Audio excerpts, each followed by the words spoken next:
So ಇದ್ರದ್ದು ರಾಸಾಯನಿಕ ಹೆಸರೇನು? ರೆಟಿನಾಲ್ ಅಂತ ಕರಿತೀವಿ. ಏನಂತ ಕರಿತೀವಿ? ರೆಟಿನಾಲ್ ಅಂತ ಕರಿತೀವಿ. ಇದಕ್ಕೆ ಕನ್ನಡ ಮೀನಿಂಗ್ಸ್ ಯಾವ್ದು ಇಲ್ಲ. ಸೊ ವಿಟಮಿನ್ ಎ ಅಂತಂದ ಹೇಳಿದ್ರೆ ಕನ್ನಡದಲ್ಲೂ ವಿಟಮಿನ್ ಎ ಅಂದಂಗೆ. ಸೊ ರೆಟಿನಾಲ್ ಅಂದ್ರೆ ರೆಟಿನಾಲ್.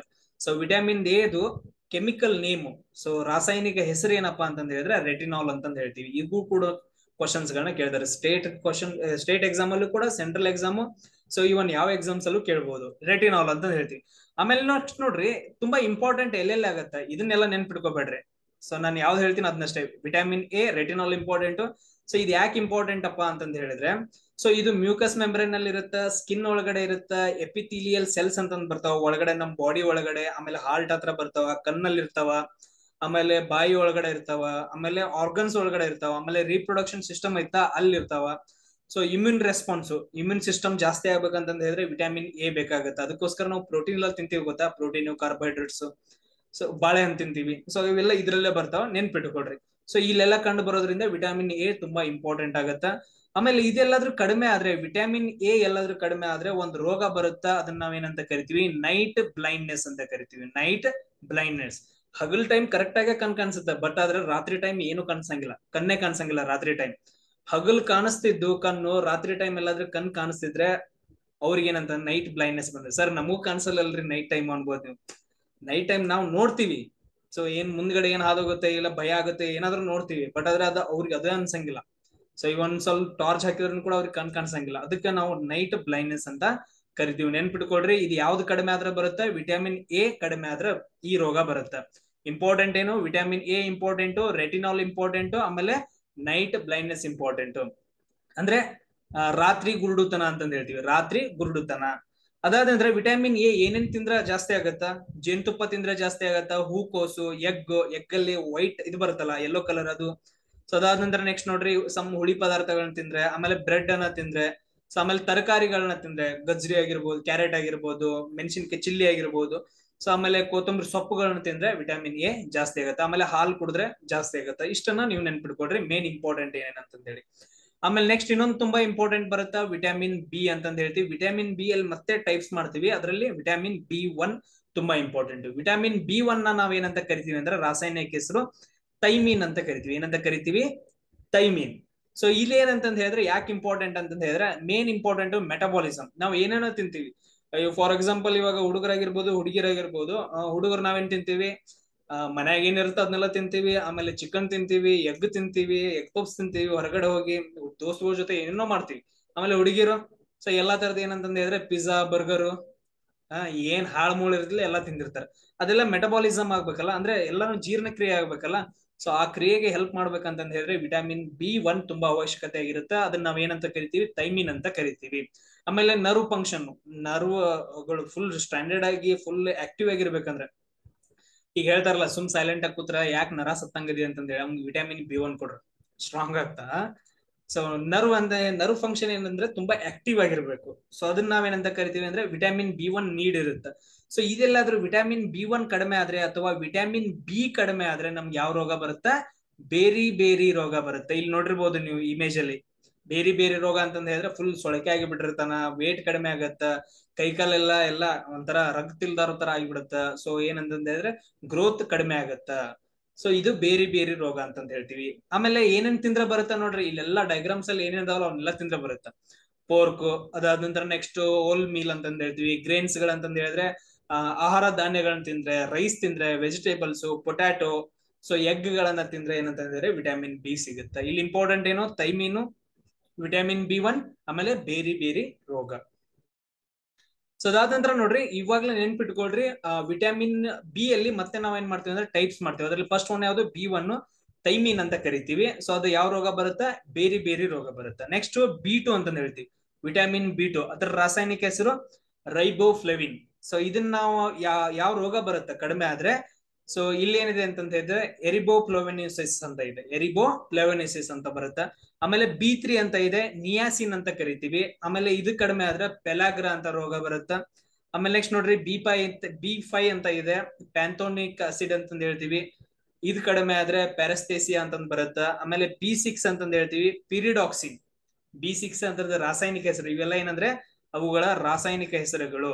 ಸೊ ಪಿರಿಡಾಕ್ಸಿನ್ ಕಡಿಮೆ ಆದ್ರೆ ಅನೇಮಿಯಾ ರೋಗ ಬರುತ್ತೆ. ಅನೇಮಿಯಾ ಅಂತಂದ್ ಹೇಳಿದ್ರೆ ರಗತ್ ಫುಲ್ ಕಡಿಮೆ ಆಗೋದು. Anaemia B6. ಆಮೇಲೆ B7 ಅಂತ ಇದೆ ನೋಡ್ರಿ, ಬಯೋಟಿನ್ ಅಂತಂದ್ ಹೇಳ್ತೀವಿ, ಡರ್ಮ್ಯಾಟಿಸ್ ಅಂತಂದ್ ಹೇಳ್ತೀವಿ. ಅಂದ್ರೆ ಒಂಥರ ಚರ್ಮ ಎಲ್ಲ ಒಂದೊಂದ್ ತರ ಆಗೋದು, ಫುಲ್ ಹಕ್ಕಳಿಗಡಿ ತರ ಆಗೋದು. ಸೊ ಅದ್ರ ಮೇಲೆ ಅಂದ್ರೆ ಏನಂದ್ರೆ ಮೊಡವೆಗಳು ಹೇಳ್ತಾವ. ಆಮೇಲೆ B9 ಅಂತಂದ್ ಹೇಳಿದ್ರೆ ಪೋಲಿಕ್ ಅಸಿಡ್ ಅಂತಂದ್ ಹೇಳ್ತೀವಿ, ನ್ಯೂರಲ್ ಟ್ಯೂಬ್ ಡಿಫೆಕ್ಟ್ಸ್ ಅಂತಂದ್ ಹೇಳ್ತೀವಿ, ಅಂದ್ರೆ ನರ್ವಸ್ ಸಿಸ್ಟಮ್ ಡಿಫೆಕ್ಟ್ ಆಗ್ತಾವ. ಆಮೇಲೆ ನೆಕ್ಸ್ಟ್ ನೋಡ್ರಿ B12 ಅಂತಂದ್ ಹೇಳ್ತೀವಿ, ಸೈನೋ ಕೊಬಾಬ್ಲಿನ್ ಅಂತಂದ್ ಹೇಳ್ತೀವಿ, ಸೈನೋ ಕೊಬ್ಯಾಲಿಮಿನ್ ಅಂತಂದ್ ಹೇಳ್ತೀವಿ. ಇದು ಕಡಿಮೆ ಆದ್ರೆ ನೆಕ್ಸ್ಟ್ ಇದು ಕೂಡ ಕಡಿಮೆ ಆದ್ರೆ ಅನೇಮಿಯಾ ಅಂತಂದ್ ರೋಗ ಬರುತ್ತಾ. ನೆಕ್ಸ್ಟ್ ತುಂಬಾ ಇಂಪಾರ್ಟೆಂಟ್ ವಿಟಮಿನ್ ಸಿ. ಇವ್ ನೆನ್ಪಿಟ್ಕೊಳ್ರಿ. ಸೊ ಇವನ್ ಅಷ್ಟೊಂದು ಕ್ವಶನ್ಸ್ ಕೇಳಲ್ಲ, ಬಟ್ ಆದ್ರೆ ನಮಗೆ ಇಂಪಾರ್ಟೆಂಟ್ ABCDEK ಇಂಪಾರ್ಟೆಂಟ್. ಅದ್ರಲ್ಲಿ ಇಂಪಾರ್ಟೆಂಟ್ ಬಿ ಇಲ್ಲಿ ಮತ್ತೆ ಟೈಪ್ಸ್ ಬರ್ತಾವ, ಜಸ್ಟ್ ಒಂದ್ಸರಿ ನೋಡ್ಕೊಂಡು ಹೋಗಿರ್ರಿ ಅಷ್ಟೇ. ಸೊ ನೆಕ್ಸ್ಟ್ ನೋಡ್ರಿ ವಿಟಮಿನ್ ಸಿ ತುಂಬಾ ಇಂಪಾರ್ಟೆಂಟ್ ಆಗುತ್ತಾ. ಇದನ್ನ ನಾವ್ ಏನಂತ ಕರಿತೀವಿ, ರಾಸಾಯನಿಕ ಹೆಸರು ಅಸ್ಕಾರ್ಬಿಕ್ ಅಸಿಡ್ ಅಂತ ಕರಿತೀವಿ. ಏನಂತ ಕರಿತೀವಿ, ಅಸ್ಕಾರ್ಬಿಕ್ ಅಸಿಡ್ ಅಂತ ಕರಿತೀವಿ. ಇಲ್ಲಿ ನೋಡ್ರಿ, ಸೊ ಇದು ಎಲ್ಲಾ ಕಡೆ ಇಂಪಾರ್ಟೆಂಟ್ ಆಗುತ್ತೆ. ಈ ಹಲ್ಲೊಳಗ ಆಗಿರ್ಬೋದು, ಆಂಟಿ ಆಕ್ಸಿಡೆಂಟ್ ಅಂತ ಕರಿತೀವಿ. ಹೆಂಗಂತಂದ್ ಹೇಳಿದ್ರೆ ಇದು ನಮ್ಗೆ ರೋಗಾಣುಗಳಿಂದ ರಕ್ಷಣೆ ಕೊಡುತ್ತೆ. ಈ ವಿಟಮಿನ್ ತುಂಬಾ ಇಂಪಾರ್ಟೆಂಟ್ ಆಗುತ್ತೆ. ಸೊ ಆಮೇಲೆ ಅಮಿನೋ ಆಸಿಡ್ಸ್ ಗಳ ನಮ್ ಬಾಡಿ ಒಳಗಡೆ DNA ಒಳಗಡೆ ಎಲ್ಲ ಅಮಿನೋ ಆಸಿಡ್ಸ್ ಗಳು ಅವು ಇವು ಬರ್ತಾವ, ಅಲ್ಲಿ ಬರುತ್ತೆ. ಆಮೇಲೆ ಹಾರ್ಮೋನ್ಸ್ ಗಳು ರಿಲೀಸ್ ಆಗ್ಬೇಕಂದ್ರೆ ಸೊ ಟೆಸ್ಟೋಸ್ಟಿರಾನ್ ಆಗಿರ್ಬೋದು, ಪ್ರೊಜೆಸ್ಟಿರಾನ್ ಆಗಿರ್ಬೋದು, ಪಿಟ್ಯುಟರಿ ಗ್ರಂಥಿಯಿಂದ ಆಗಿರ್ಬೋದು, ಅಥವಾ ಅಡ್ರಿನಲ್ ಗ್ರಂಥಿಯಿಂದ. ಅಡ್ರಿನಲ್ ಗ್ರಂಥಿ ನಾನು ಹೇಳಿದೇನಲ್ಲ, ಯಾರಾದ್ರೂ ಬಂದ್ ಸಡನ್ ಆಗಿ ಓ ಅಂತಂದ್ ಭಯ ಹಾಕ್ಬಿಟ್ರೆ ನಾವ್ ಅನ್ಸ್ತೀವಿ ಗೊತ್ತಾ. ಅಥವಾ ರಾತ್ರಿ ಟೈಮ್ ಹೋಗ್ತಿರ್ತೀವಿ, ಸರ್ ಸರ್ ಸರ್ ಅಂತ ಹೋದ್ರೆ ಕಾಲಾಗ ಹಾವು ಬಂತಂತ ಅನ್ಸ್ತೀವಲ್ಲ, ಅವಾಗ ಹಾರ್ಟ್ ಬೀಟ್ ಜಾಸ್ತಿ ಆಗುತ್ತೆ. ಅವಾಗ ಒಂದು ಹಾರ್ಮೋನ್ ಬಿಡುಗಡೆ ಆಗುತ್ತೆ, ಅಡ್ರಿನಲಿನ್ ಹಾರ್ಮೋನ್ ಅಂತಂದ್ ಹೇಳ್ತೀವಿ.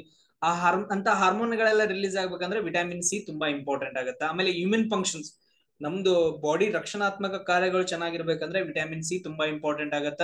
ನೆಕ್ಸ್ಟ್ ನೋಡ್ರಿ, ಇದೆಲ್ಲಾದ್ರೂ ಕಡಿಮೆ ಆದ್ರೆ ನಮ್ಗೆ ಯಾವ ರೋಗ ಬರುತ್ತಾ, ಸ್ಕರ್ವಿ ರೋಗ ಬರುತ್ತೆ.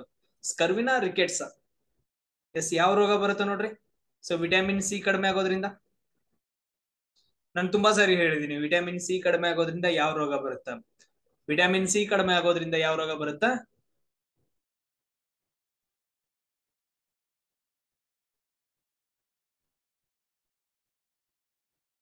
ಎಸ್ ಯಾವ್ದು ಬರುತ್ತೆ ನೋಡ್ರಿ, ಸ್ಕರ್ವಿ ರೋಗ ಬರುತ್ತೆ. ತುಂಬಾ ಇಂಪಾರ್ಟೆಂಟ್ ಆಗುತ್ತೆ ಸ್ಕರ್ವಿ. ವಿಟಮಿನ್ ಸಿ ಕಡಿಮೆ ಆಗೋದ್ರಿಂದ ಸ್ಕರ್ವಿ ರೋಗ. ಇಲ್ಲಿ ನೀವು ಡೈಗ್ರಾಮ್ ಅಲ್ಲಿ ನೋಡ್ಬೋದು. ಸೊ ಹಲ್ಲಲ್ಲೆಲ್ಲ ಏನಾಗತ್ತೆ ಅಂತಂದ್ ಹೇಳಿದ್ರೆ ಗುಳ್ಳೆಗಳು ಹೇಳ್ತಾವ, ಇಲ್ಲೆಲ್ಲ ಏನಂತಂದ್ ಹೇಳಿದ್ರೆ ವೀಕ್ನೆಸ್ ಆಗತ್ತ. ಆಮೇಲೆ ಫುಲ್ ಟಯರ್ಡ್ ಆಗಿರೋ ತರ feeling. So hair colour changes ಆಗ್ತಾ ಹೋಗುತ್ತ. ಆಮೇಲೆ ಕೈ ಕಾಲುಗಳು ಏನಂತಂದ್ ಹೇಳಿದ್ರೆ ಫುಲ್ ಪೇನ್ ಆಗಕ್ ಸ್ಟಾರ್ಟ್ ಆಗತ್ತ. ಸೊ ಈ ತರ ಏನಂತಂದ್ ಹೇಳಿದ್ರೆ ಬ್ಲೀಡಿಂಗ್ ಸ್ಟಾರ್ಟ್ ಆಗತ್ತೆ. ಎಲ್ಲೇ ಏನಾದ್ರೂ ಸ್ವಲ್ಪ ಟಚ್ ಮಾಡಿದ್ರೆ ಬ್ಲೀಡಿಂಗ್ ಸ್ಟಾರ್ಟ್ ಆಗತ್ತೆ, ಸ್ಕರ್ವಿ ರೋಗ ಅಂತ ಹೇಳ್ತೀವಿ. ಸೊ ನೆಕ್ಸ್ಟ್ ಇನ್ನೊಂದು ನೋಡ್ರಿ, ತುಂಬಾ important vitamin D. Vitamin D ಎಲ್ಲಿಂದ ಸಿಗುತ್ತಾ, ಸೂರ್ಯನಿಂದ ಸಿಗುತ್ತಾ. ಅದಕ್ಕೋಸ್ಕರ ಮುಂಜಾನೆ ಎದ್ದು ಸೂರ್ಯನ ಬಿಸಿಲಿಗೆ ಹೋಗ್ರಿ ಅಂತಂದ್ ಹೇಳ್ತಾರೆ, ವಿಟಮಿನ್ ಡಿ. ಸೊ ಇದ್ರ ರಾಸಾಯನಿಕ ಹೆಸರು ಕ್ಯಾಲ್ಸಿಫೆರಾಲ್. ಇತರ ರಾಸಾಯನಿಕ ಹೆಸರು ಏನಪ್ಪಾ ಅಂದ್ರೆ ಕ್ಯಾಲ್ಸಿಫೆರಾಲ್. ಸೊ ಇಲ್ಲಿ ನೋಡ್ರಿ, ಇದು ಕಡಿಮೆ ಆಯ್ತು ಅಂತಂದ್ ಹೇಳಿದ್ರೆ, ವಿಟಮಿನ್ ಡಿ ಕಡಿಮೆ ಆಯ್ತು ಅಂದ್ರೆ ನಮ್ಗೆ ಯಾವ ರೋಗ ಬರುತ್ತಾ, ರಿಕೆಟ್ಸ್ ಅನ್ನೋ ರೋಗ ಬರುತ್ತೆ. ಇಲ್ಲಿ ನೀವು ಡಯಾಗ್ರಾಮ್ ಅಲ್ಲಿ ನೋಡಿರ್ಬೋದು, ಸೊಳ್ಳು ಕಾಲ್ ಇರ್ತಾವ, ಆಮೇಲೆ ಟೊಳ್ಳ ಅಂತ ಹೇಳ್ತೀವಿ. ಆಮೇಲೆ ಕೈ ಕಾಲುಗಳು ಕರೆಕ್ಟ್ ಆಗಿರಲ್ಲ.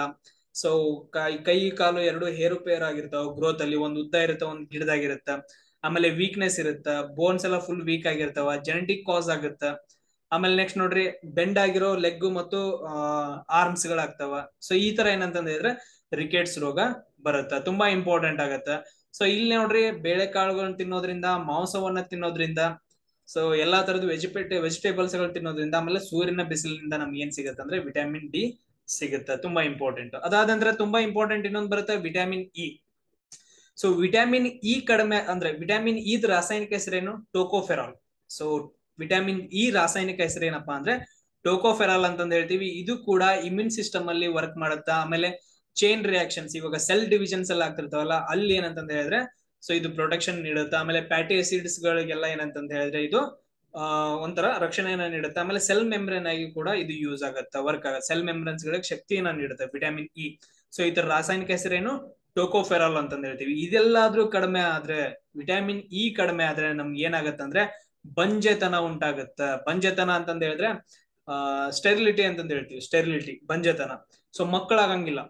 ಸೊ ಗಂಡಸರಾಗಿರ್ಬೋದು ಹೆಂಗಸರಾಗಿರ್ಬೋದು, ಮಕ್ಕಳಾಗೋದು ಏನಂತಂದ್ ಹೇಳಿದ್ರೆ ಒಂದು ಶಕ್ತಿ ಇರುತ್ತಲ್ಲ, ಅದು ಕಡಿಮೆ ಆಗುತ್ತೆ. ಅದನ್ನ ನಾವ್ ಏನಂತ ಕರಿತೀವಿ, ಬಂಜೆತನ ಅಂತಂದ್ ಹೇಳ್ತೀವಿ. ವಿಟಮಿನ್ ಇ ಕಡಿಮೆ ಆದ್ರೆ, ವಿಟಮಿನ್ ಇ ಒಂದೇ ಲೆವೆಲ್ ಅಲ್ಲಿ ಇರಬೇಕು. ವಿಟಮಿನ್ ಇ ಕಡಿಮೆ ಆದ್ರೆ ಏನ್ ಬರುತ್ತಾ, ಬಂಜೆತನ, ಸ್ಟೆರಿಲಿಟಿ ಅಂತಂದ್ ಹೇಳ್ತೀವಿ. ಅದ್ರ ರಾಸಾಯನಿಕ ಹೆಸರೇನು, ಟೋಕೋಫೆರಾಲ್. ಏನ್ ತಿಂದ್ರೆ ಬರುತ್ತಾ, ಸೀಡ್ಸ್ ಗಳನ್ನ ತಿನ್ನೋದ್ರಿಂದ, ನಟ್ಸ್, ಅದಾದ ನಂತರ ಆಯಿಲ್ ಸೀಡ್ಸ್ ಗಳನ್ನ ತಿನ್ನೋದ್ರಿಂದ, ಫ್ರೂಟ್ಸ್, ವೆಜಿಟೇಬಲ್ಸ್ ಗಳನ್ನ ತಿನ್ನೋದ್ರಿಂದ ವಿಟಮಿನ್ ಇ ಜಾಸ್ತಿ ಆಗತ್ತ. ಇನ್ನೊಂದು ತುಂಬಾ important vitamin K. Vitamin K ಇತರದ್ದು ರಾಸಾಯನಿಕ ಹೆಸರೇನು? ಪಿಲೋಕ್ವಿನೈನ್ ಅಂತಂದ್ ಹೇಳ್ತೀವಿ ಅಥವಾ ಪೈಲೋಕ್ವಿನೈನ್ ಅಂತಂದ್ ಹೇಳ್ತೀವಿ. ಏನ್ ಉಚ್ಚಾರ ಮಾಡ್ತೀರಿ ನಿಮಗ್ ಬಿಟ್ಟಿದ್ದು. ಸೊ ಫೈಲೋಕ್ವಿನೈನ್ ಅಂತಂದ್ ಹೇಳ್ತೀವಿ. ಸೊ ಅದಾದ ನಂತರ ವಿಟಮಿನ್ ಎ, ಇದು ಕೆ ತುಂಬಾ ಇಂಪಾರ್ಟೆಂಟ್. ಯಾಕಂತಂದ್ ಹೇಳಿದ್ರೆ ಬ್ಲಡ್ ಅಲ್ಲಿ ತುಂಬಾ ಇಂಪಾರ್ಟೆಂಟ್ ಆಗುತ್ತೆ. ಯಾಕಂತಂದ್ ಹೇಳಿದ್ರೆ ಬ್ಲಡ್ ಅಲ್ಲಿ ಇದು ಏನ್ ಮಾಡುತ್ತೆ ಅಂದ್ರೆ ಪ್ರೋಟೀನ್ಸ್ ಗಳನ್ನ ಸಿಂಥಸೈಸ್ ಮಾಡುತ್ತೆ. ಪ್ರೋಟೀನ್ ಗಳನ್ನ ಏನ್ ಮಾಡುತ್ತೆ ಅಂದ್ರೆ ಬ್ಲಡ್ ಅಲ್ಲಿ ಪ್ರೊಡ್ಯೂಸ್ ಮಾಡುತ್ತೆ. ಆ ಪ್ರೋಟೀನ್ ಗಳು ಏನ್ ಮಾಡ್ತಾವ ಅಂತಂದ್ ಹೇಳಿದ್ರೆ, ನಾವು ಇವಾಗ ಕೈಯನ್ನ ಕೊರ್ಕೊಂಡಿರ್ತೀವಿ, ಅವಾಗ ರಕ್ತ ಬರುತ್ತಲ್ಲ, ಅವಾಗ ಒಂದು ನಿಮಿಷ ಆದ ನಂತರ ಅಥವಾ 30-40 ಸೆಕೆಂಡ್ಸ್ ಆದ ನಂತರ ಅದು ಬಂದ್ ಆಗಿಬಿಡುತ್ತೆ, ರಕ್ತ ಹೊರಗಡೆ ಬರೋದು. ಅವಾಗ ಏನಾಗತ್ತೆ ಅಂದ್ರೆ ನಾವು ಕೊರ್ಕೊಂಡ್ ಪ್ಲೇಸ್ ಅಲ್ಲಿ ಪ್ರೋಟೀನ್ ಬಂದ್ ಕೂತ್ಕೊಂಡ್ ಬಿಡುತ್ತೆ. ಅವಾಗ ಏನಾಗತ್ತೆ, ಬ್ಲಡ್ ಕ್ಲಾಟಿಂಗ್ ಆಗೋದು ನಿಂತು ಬಿಡುತ್ತೆ. ಸೊ ಅಂದ್ರೆ ಪ್ರೋಟೀನ್ ಸಿಂಥಸಿಸ್ ತುಂಬಾ ಇಂಪಾರ್ಟೆಂಟ್ ಆಗುತ್ತೆ ಬ್ಲಡ್ ಅಲ್ಲಿ. ಯಾವುದು? Vitamin K. ಸೊ ಇದನ್ನ ಯಾವ್ಯಾವ ತಿನ್ನೋದ್ರಿಂದ? ಕಿವಿ ಫ್ರೂಟ್ ತಿನ್ನೋದ್ರಿಂದ, ವೆಜಿಟೇಬಲ್ಸ್ ತಿನ್ನೋದ್ರಿಂದ, ಆಲ್ಮೋಸ್ಟ್ ಎಲ್ಲ ಹಸಿರು ತರಕಾರಿಗಳನ್ನ ಆಮೇಲೆ ಫ್ರೂಟ್ಸ್ ಗಳನ್ನ ತಿನ್ನೋದ್ರಿಂದ ವಿಟಮಿನ್ ಕೆ ಜಾಸ್ತಿ ಆಗತ್ತೆ. ಅಪ್ಪಿ ತಪ್ಪಿ ವಿಟಮಿನ್ ಕೆ ಎಲ್ಲಾದ್ರೂ ಕಡಿಮೆ ಆದ್ರೆ ಬ್ಲೀಡಿಂಗ್ ಡಯಾಥೆಸಿಸ್ ಅಂತಂದ್ ಹೇಳ್ತೀವಿ. ಬ್ಲೀಡಿಂಗ್ ಡಯಾಥೆಸಿಸ್, ಅಪ್ಪಿ ತಪ್ಪಿ ನೀವೆಲ್ಲಾದ್ರೂ ಕೈ ಕೊರ್ಕೊಂಡ್ರಿ, ಇಲ್ಲ ಕುತ್ತಿಗೆ ಕೊರ್ಕೊಂಡ್ರಿ, ಇಲ್ಲ ಏನೋ ಒಂದ್ ಕೊರ್ಕೊಂಡ್ರಿ ಅಂತಂದ್ ಹೇಳಿದ್ರೆ ರಕ್ತಾನೇ ನಿಲ್ಲಂಗಿಲ್ಲ. ರಕ್ತ ಹಂಗ ಬ್ಲೀಡ್ ಆಗ್ತಾನೆ ಇರುತ್ತೆ, ನೀವ್ ಎಷ್ಟೇ ಹಿಡಿದ್ರು ಕೂಡ ರಕ್ತ ನಿಲ್ಲಂಗಿಲ್ಲ. ಸೊ ಅದೇನಂದ್ ನಾವು ಕೊರ್ಕೊಂಡ್ವಿ ಅಂತಂದ್ ಹೇಳಿದ್ರೆ 1 ನಿಮಿಷ ಆದ ನಂತರ, 1 ನಿಮಿಷನೂ ಜಾಸ್ತಿ ಆಯ್ತದು, 1 ನಿಮಿಷದೊಳಗಡೆ ಅದು ರಕ್ತ ಬರೋದು ನಿಂತೋಗ್ಬಿಡ್ಬೇಕು. ಅಪ್ಪಿ ತಪ್ಪಿ ಅದ್ ನಿಂತೋಗ್ಲಿಲ್ಲ ಅಂತಂದ್ ಹೇಳಿದ್ರೆ, ಕಂಟಿನ್ಯೂಸ್ ಆಗಿ 5 ನಿಮಿಷದವರೆಗೂ ಬ್ಲೀಡ್ ಆಗ್ತಾ ಇದ್ರೆ, ರಕ್ತ ಹೊರಗಡೆ ಬರ್ತಾ ಇದ್ರೆ, ನಿಮಗೆ ಏನಿದೆ ಅಂತ ಅರ್ಥ? ಬ್ಲೀಡಿಂಗ್ ಡಯಾಥೆಸಿಸ್ ರೋಗ ಇದೆ ಅಂತ ಅರ್ಥ. ಅಂದ್ರೆ ನಿಮ್ಗೆ ವಿಟಮಿನ್ ಕೆ ಕಡಿಮೆ ಆಗಿದೆ ಅಂತ ಅರ್ಥ. ಸೊ ಎಲ್ರಿಗೂ ಅರ್ಥ ಆಯ್ತಾ ಇದು? ಸೊ ಟೋಟಲ್ ಆಗಿ ಎಷ್ಟು ವಿಟಮಿನ್ಸ್ ಗಳು ಬಂದ್ವು? ಎ, ಬಿ, ಸಿ, ಡಿ ಮತ್ತು ಇ, ಸಾರಿ ಉಲ್ಟಾ ಬರ್ತಾ, ABCD, ಇ ಮತ್ತು ಕೆ.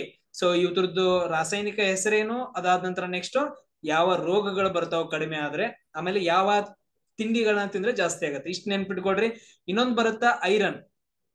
ಸೊ ಐರನ್ ಎಲ್ಲಾದ್ರೂ ಕಡಿಮೆ ಆದ್ರೆ ಏನಾಗುತ್ತೆ ಅಂತಂದ್ ಹೇಳಿದ್ರೆ ರಕ್ತಹೀನತೆ ಅಂತಂದ್ ಹೇಳ್ತೀವಿ. ಅನೆಮಿಯಾ, ರಕ್ತಹೀನತೆ, ರಕ್ತ ಕಡಿಮೆ ಆಗೋದು ಐರನ್ ಕಂಟೆಂಟ್ ಕಡಿಮೆ ಆದ್ರೆ. ಅಂದ್ರೆ ಐರನ್ ಅಂದ್ರೆ ಕಬ್ಬಿಣ ಕಡಿಮೆ ಆದ್ರೆ. ಆಮೇಲೆ ಇನ್ನೊಂದು ಬರುತ್ತಾ ಅಯೋಡಿನ್.